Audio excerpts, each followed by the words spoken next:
Hi, it's me again with CorelDraw tips and tricks, and I'd like to call this part 4 of this mason jar, but it doesn't really have anything to do with the mason jar. It has something to do with just generally in Corel. But I'm using the mason jar.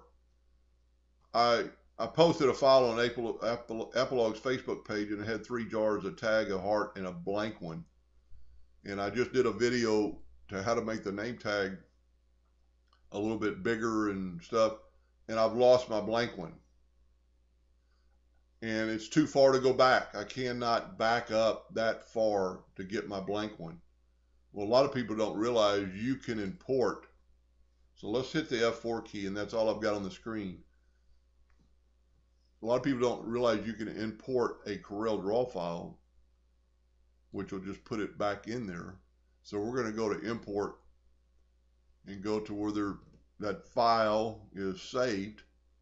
And I apologize, my computer's a little bit slow, and it's going to take a little bit of time to load up here, you see. But I'm just going to type in mason jar, and there it is right there, plus. Hit import, and then I would put it off to the side, and there's those 3 blank mason jars. There's the one I needed that I'd lost. So that's why I always suggest making a duplicate before you start working a thing. Maybe to even take all 3 of those and make several duplicates, and that way you can't lose them. But you can import a Corel file into another Corel file. So this is pretty cool. So now I could save this back, and all this would be on that file.